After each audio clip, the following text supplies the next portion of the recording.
अब जो इस मार्ग पर, अध्यात्म मार्ग पर, आनंद मार्ग पर चलना चाहते हैं तो उनको एक इंद्रिय के संयम के लिए पांचों इंद्रियों पर संयम करना होगा। ज्ञान इंद्रियों पर एक बात सुधारने के लिए ब्रह्मचर्य का रक्षा तभी वो उपासक कर सकता है जब सर्वतोभाविन ब्रह्मचर्य होगा।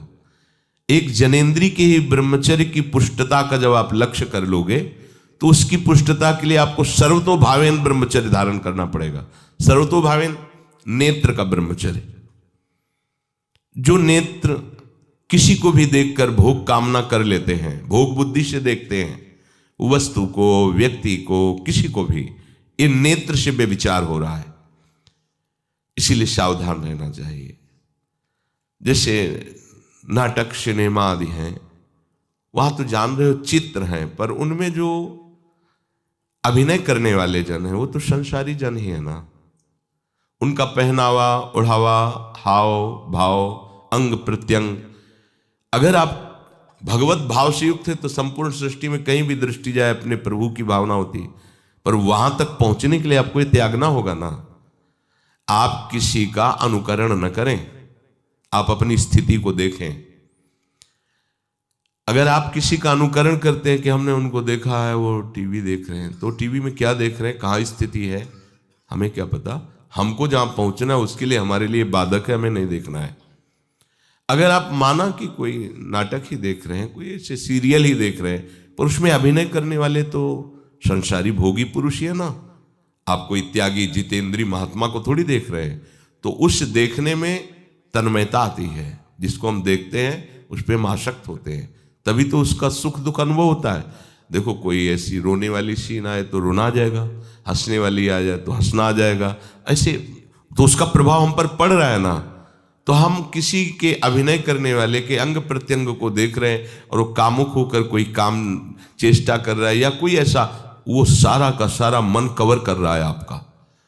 और एकांत होते ही फिर जो मन अपना मनमानी करवाएगा आप नहीं सह पाएंगे। इसलिए नेत्र का ब्रह्मचर्य सबसे पहले शुरू कीजिए। आपको वो चीज नहीं देखनी, वो बात नहीं पढ़नी, वो दृश्य नहीं। श्रीमद् भागवत में वर्णन है, कोई पशु पक्षी भी मैथुन कर रहा हो, अचानक दृष्टि गई तो मानसिक प्रणाम करके दोबारा दृष्टि नहीं जानी चाहिए। इसीलिए लिखा है कि आप एक धनुष भूमि को देखकर, एक धनुष, इसमें किसी की हानि नहीं होगी, आपकी भी हानि नहीं होगी।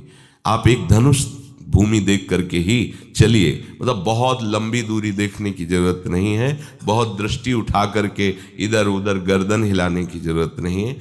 और जैसे कि कोई टक्कर मार सकता है, तो देखो जिनको प्रारब्धानुसार टक्कर लगनी होती है ना, वो चाहे जितनी सावधानी से चलो, वो प्रारब्ध आकर के दंड देता है। अन्यथा सीम की चाप सके को तासु, बड़ रखवार रमापति जासु। आप जा रहे हो भगवत चिंतन करते हुए तो प्रभु का नाम आपका पहरेदार अंग रक्षक है, कोई बाल भी बांका नहीं कर सकता। आपका प्रारब्ध यदि आया है, प्रभु से पास हो गया है कि आपको ये दंड मिलना चाहिए, फिर मिलेगा। आप निश्चिंत रहिए, निर्भय रहिए। प्रभु का जो विधान है वो मंगल करने वाला है। देखो इतने बड़े महापुरुष पूज्य श्री राधा बाबा, श्री आद्याशक्ति भगवती की प्रसन्नता की आराधना कर रहे हैं, क्योंकि श्री कृष्ण हमारे पति हों, इस सिद्धांत की पुष्टता के लिए। और पैर फिसल जाता है, स्नान करने जाते हैं, खड़ाऊ पहने हुए थे और अंग टूट जाता है, दवा नहीं लेते, बांस की खिपचाल बांधकर पुनः अनुष्ठान में बैठते हैं।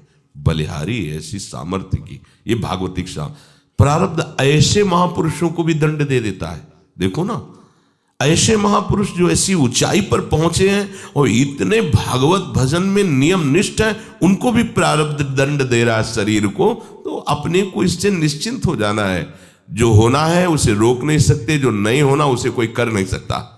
अपने आराध्य देव के चिंतन में ज्यादा नेत्रों को इधर उधर दौड़ाने की जरूरत नहीं है। नेत्र का ब्रह्मचर्य, फिर वाणी का ब्रह्मचर्य, बहुत बड़ा प्रभाव पड़ता है इससे। यदि आप जवान से अश्लील बातें, गंदी बातें, कामुक बातें करेंगे तो आप ब्रह्मचर्य रह ही नहीं सकते। अगर आप वाणी से परस्पर शरीर आकर्षण वाली बातें करेंगे। बट उसको देखा तुमने क्या? बस आप गए, चाहे वो स्त्री शरीरधारी साधक हो या पुरुष शरीरधारी। परस्पर आकर्षण संबंधी यदि वाणी खुली आपकी, तो वाणी के व्यभिचार से आपका जनेंद्री का व्यभिचार प्रारंभ हो जाएगा। आप रोक नहीं सकते, नहीं रोक सकते। इसलिए वाणी से भी कोई ऐसी वार्ता ना कीजिए जिससे आपके अंदर काम वेदना बढ़े। श्रवणेंद्री का, कान से गंदी बातें, व्यभिचार की बातें, कामुक बातें सुनना जिससे हमारे हृदय में कामना जग जाए, बिल्कुल नहीं। भले वो किसी को लेकर टीका टिप्पणी की जा रही हो, देखो वो साधक है, उसको हमने देखा वहां ऐसे देख रहा था, वैसे कर रहा था, वो तो आपको समझ में आ रहा है कि किसी साधक की बात कर रहे हैं, वो तुम्हारे नाश के लिए उपाय कर रहे हैं जो आपको ऐसी बात बता रहे हैं। क्यों? क्योंकि आप भी तो साधक हैं। श्रवणेंद्री का व्यभिचार हो रहा है। आराध्य देव के सिवा और कोई बात कान से सुनना उसे व्यभिचार कहते हैं। इसलिए महाप्रभु कहते श्रवण फूटो जो अन सुनो। ऐसा हमारा अगर कान कुछ और सुने तो फूट जाए, नेत्र कुछ और देखें तो ये नेत्र नष्ट हो जाए, वाणी कुछ और बोले तो मुख हो जाए। हमारी श्रवणेंद्री का व्यभिचार नहीं होना चाहिए। धर्म की बात, अपने आराध्य देव की बात, शास्त्र सम्मत बात हम श्रवण करें। अन्यथा अगर कोई ऐसा मित्र है या हमारा साथ में रहने वाला है, कोई किसी भी साधक की को लेकर बात कर रहा है, तो भी हमें कान में उंगली डाले नहीं। हम कोई ईश्वर थोड़ी कि हम किसी को संभाल लेंगे, हम अपने को नहीं संभाल पा रहे। हमारे सामने किसी की बात मत करो, ऐसी करना है तो प्रभु की चर्चा करो, अन्यथा मत करो। तो अगर आप श्रवणेंद्री का ब्रह्मचर्य, वाकेंद्री का ब्रह्मचर्य, नेत्रेंद्री का ब्रह्मचर्य और त्वगेंद्री का ब्रह्मचर्य, अनावश्यक किसी को स्पर्श मत करो। परस्पर विरोधी शरीर को तो भूल कर मत करो। विरोधी शरीर जिससे हमारा पुरुष शरीर है, सामने स्त्री शरीर है, तो किसी भी तरह से सेवा के लिए संकेत करना या किसी भी सेवा के लेन देन में बचाव पक्ष में रहो। यहां रख दीजिए सामान, फिर आप उठा लीजिए। सीधे हाथ में सामान लेना नहीं, सीधे हाथ में सामान देना नहीं, जमीन में रख दीजिए। बहुत पवित्र है तो आप कुर्सी पे जो भी आसन उसका हाथ में लेने का नहीं।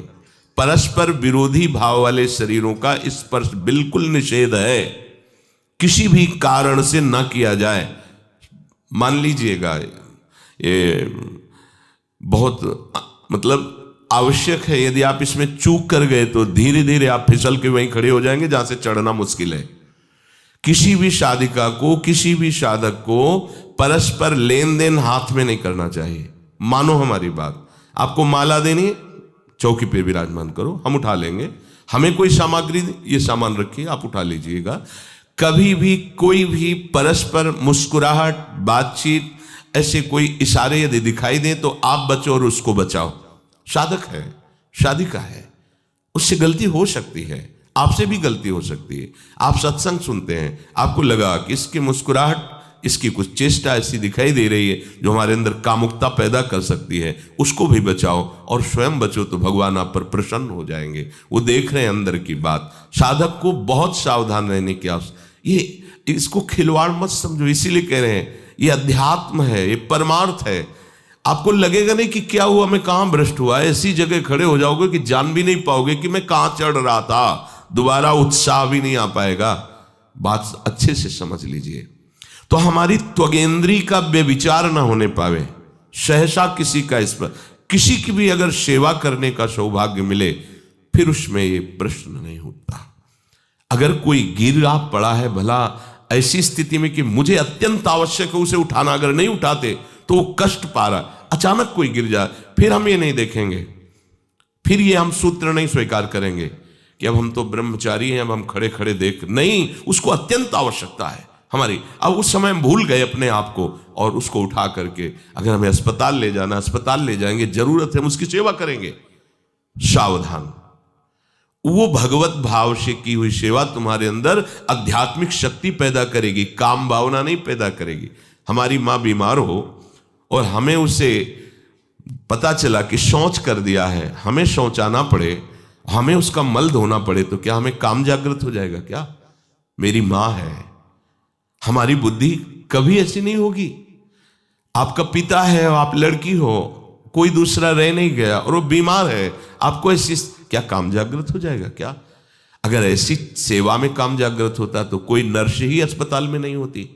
हर सेवा उसको करनी होती है, नर्स को, चाहे वो स्त्री शरीर हो चाहे पुरुष शरीर हो, परस्पर विरोधी शरीरों की सेवा, पर कहीं काम थोड़ी जागृत होता है, क्योंकि उसको अपने सेवा धर्म से मतलब है। तो ये सेवा के समय इस सूत्र को न देखा जाए, पर ध्यान रखें, अत्यंत आवश्यक जहां आपके सिवा नहीं हो सकता वहां अगर हमें ऐसा अवसर मिलता है कि सेवा उसे हो सकती है तो हम पहले उसे प्रेरित करेंगे। और अगर ऐसा है कि अब कोई नहीं है, फिर हमारा परम धर्म जागृत हो जाता है परहित का। अगर हमारा कोई निंदा भी करे, कोई शरीर की भी हानि हो जाए, अब हम परवाह नहीं करते। परहित सरिस धर्म नहीं भाई, इससे बड़ा कोई धर्म नहीं है। पर ध्यान रखें, भगवान को साक्षी करके ये उस समय की बात है जहां बिल्कुल कोई अब गुंजाइश नहीं रह गई है। त्वगेंद्री को ऐसे सहसा किसी आप पुरुष शरीरधारी पुरुष को भी सहसा इससे आप में शक्ति जागृत होगी। यदि आप वाणी को मौन रखते हैं और भगवान नाम जप करते हैं और सत्य बोलते हैं, तो आप जब कभी जो कुछ भी बोलेंगे वैसा ही सत्य होगा। गांधारी जी ने कोई तप नहीं किया था, जब सुना कि मेरा ब्याह धृतराष्ट्र से हो रहा है जो बाह्य नेत्र रहित है, उसी समय पट्टी बांध ली कि जब मेरा पति संसार को नहीं देख सकता तो मैं भी संसार को नहीं देखूं। जब मेरा पति मेरे रूप को नहीं देख सकता तो मैं भी किसी के रूप को नहीं देख, पट्टी बांध ली थी। जब महाभारत का युद्ध चल रहा था, बड़े बड़े वीरों को मार गिराया जा रहा था, गांधारी ने दुर्योधन से कहा, सुन, मुझे पता है कि भीम की गदा को तो झेल नहीं पाएगा, क्योंकि सबसे बड़ी बात भगवान का वरद हस्त उनके ऊपर है। दूसरी बात, वो पवन पुत्र है, वो जब अपने आवेश में आ जाएगा तो तेरी सामर्थ्य नहीं कि उसकी गदा के प्रहार को तू सह सके, पर मैं तुझे शक्ति प्रदान करूंगी। मैं एक पतिव्रता हूं, आज तक कभी पति का वरण करने के बाद कुछ देखा नहीं है। मैं अपने नेत्रों की पट्टी खोलूंगी, तू नग्न होकर मेरे सामने आ जाना। मेरी दृष्टि पड़ते ही वज्र का शरीर तेरा हो जाएगा, किसी के सामर्थ्य नहीं कि तेरे उस अंगों को तोड़ सके। भगवान सब कुछ जानने वाले हैं, भगवान भक्त पक्षपाती होते। भगवान का स्वभाव भक्त का पक्षपात लेना होता है। वो अपने महल से कॉरिडोर से जा रहा था गांधारी जी के पास, भगवान आ गए चट से, तो तुरंत उसने हाथ ऐसे लगा लिया, मुझे शर्म आनी चाहिए यार, तो हस्तिनापुर के सम्राट पद पर अभिषिक्त होने के लिए तैयारी कर रहा है, नंगे घूम रहा है गली में। उसने कहा, गली में नहीं, मां के सामने जा रहा है। अरे कोई बच्चा है, ऐसे जाया जाता है मां के सामने? उसने कहा, मां ने कहा है कि हम पट्टी खोलकर तुम्हें देख लेंगे तो तुम्हारा शरीर वज्र का, चलो माना, मां की आज्ञा का पालन करो, थोड़ा इन अंगों को तो ढक लो, तुम तो बड़े हो, कोई बच्चे थोड़ी को मां के सामने ऐसे चले जाओगे, ढकना चाहिए तुम्हें। वापस कर दिया। वो यहां ऐसे पत्तों से ढका, वस्त्र नहीं पहना, मां की आज्ञा, ऐसे पत्ते से ऐसे कमर से ऐसे ढक लिया, पीछे आगे ऐसे। गांधारी जी ने पट्टी खोली और जे ही देखा पूरा शरीर वज्र का हो। ये क्या किया तूने, कमर में क्यों बांध लिया? बोले शर्म लगती थी। कैसे आपके? बोले यहीं से मारा जाएगा, भीम की गदा का प्रहार तेरी इसी जंघा और कमर को तोड़ देगा, तेरी मृत्यु। मान गई, प्रभु के विधान के आगे किसी का बल काम नहीं करता। गांधारी, ये केवल आंख में पट्टी बांधने की सामर्थ्य थी कि मेरा पति यदि अंधा है तो मैं भी किसी रूप को नहीं देखूंगी। अगर आप वाणी में संयम में रहते हैं ना, वो और भजन करते हैं और सत्य बोलते हैं, तो आप जो बोलेंगे वही होगा। पर ऐसा कुछ अनर्थ वो बोलता ही नहीं, क्योंकि ऐसा संयमी जान जाता है कि इन सब का फल भगवत प्राप्ति है, किसी को कष्ट देना नहीं है।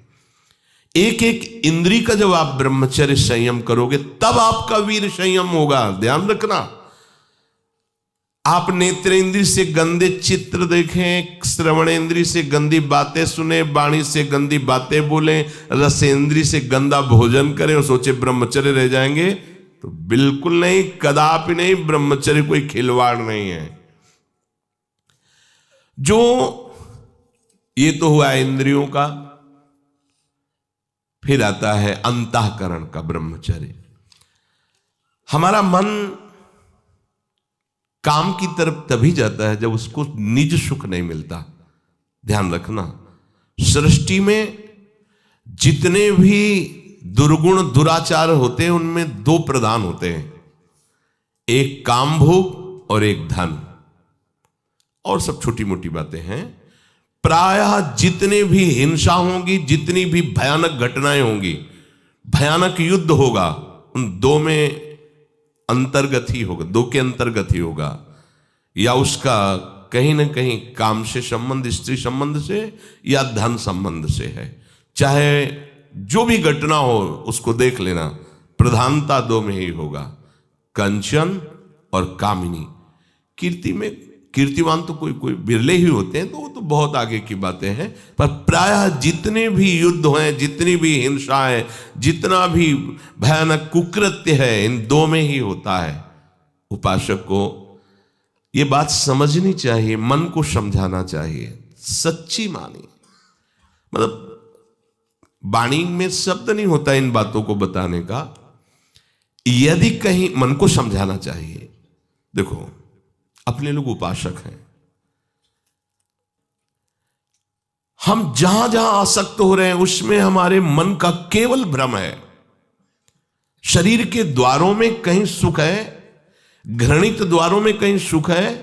अगर सुख होता तो इनके भोगने के बाद हृदय कह देता कि अब कछुनाथ न चाहिए मोरे, शांत हो जाता।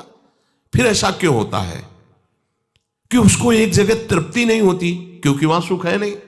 फिर सोचता है शायद उसमें हो, उसमें हो, उसमें हो। पूरे के पूरे युग के युग व्यतीत हो गए, कल्प के कल्प व्यतीत हो गए भोगते हुए, क्या सुख मिला? क्या स्त्री शरीर सोचता है पुरुष शरीर में सुख है, पुरुष शरीर सोचता है स्त्री शरीर में सुख है, या आदि आदि। अगर सुख होता तो पूरे ब्रह्मांड में पशु पक्षी कीड़ा मकोड़ा सब मैथुन धर्म से युक्त हैं, ये सब सुखी हो जाते हैं ना। जो जितना भोगा सकते उतना ही दुखी, देख लो, अशांत, क्लिष्ट, परेशान और पापाचरण युक्त। ये क्या है? मन को समझाइए। वैरागी भगवत मार्ग का पथिक मन के द्वारा ऑपरेशन करता है हर वस्तु का। ये सब इसको ऐसा ना समझे कि बड़ी गुप्त बातें हैं। गुप्त बातें हैं प्रिया प्रीतम के दिव्य चिदानंदमय रहस्य की, ये गुप्त बातें नहीं, इनको समझो खोल करके। यदि आप किसी भी तरह से हस्तमैथुन आदि के द्वारा, गंदे दृश्य देख करके, गंदी क्रियाओं के द्वारा आप अपना नाश करते रहेंगे, तो ना आप इस लोक में सुखी रहेंगे ना परलोक में। मान लीजिएगा, ये बातें न तो कही जाती हैं और न सुनी जाती हैं और न समझी जाती हैं।